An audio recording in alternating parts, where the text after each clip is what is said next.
we've begun to forget that the virus is still present all around us. As I speak to you this evening, the COVID-19 pandemic is worsening across the globe. No new restrictions have been announced, but the president gave a stern warning, urging everyone to remain vigilant as a threat of coronavirus resurgence looms. Since the beginning of this crisis, our goal has been both to save lives and to protect the livelihoods of South Africans.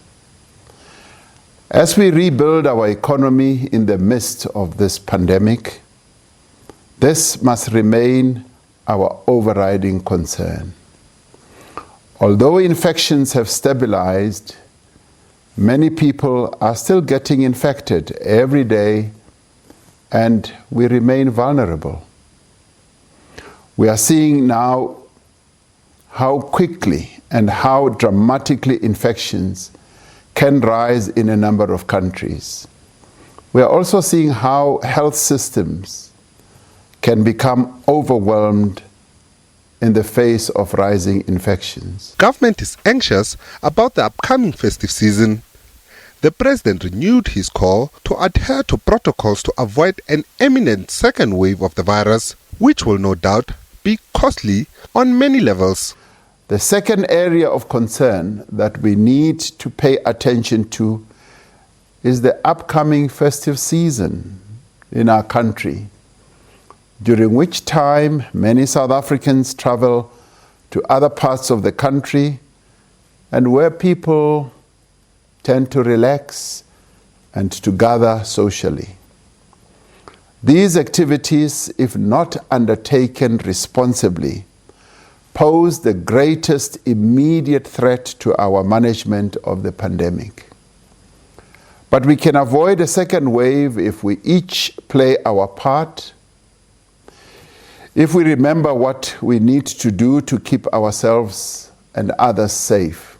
As the coronavirus continues to cause havoc throughout the world, hope remains.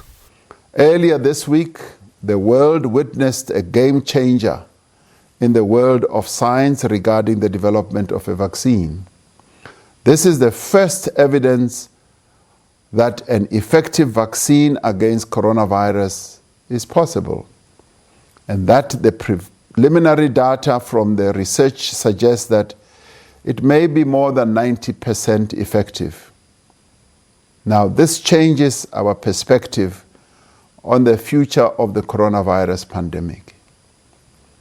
This development brings new hope in our fight against the virus.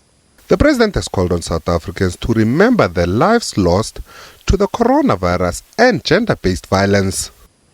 Cabinet has decided that from the 25th to the 29th of November, the nation should embark on 5 days of mourning for the victims of COVID-19,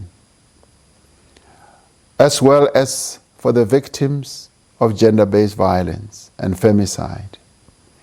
We will let the national flag fly at half-mast throughout the country from 6 a.m. to 6 p.m., from Wednesday, the 25th of November, to Sunday, the 29th of November.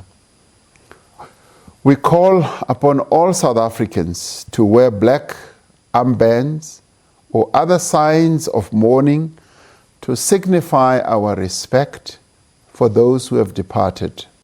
The president fell short of saying it is in the hands of South Africans, but the easing of restrictions on alcohol sales could well be a sign government hopes South Africans will do the right thing, doing everything they can to avoid the second wave that will devastate the country.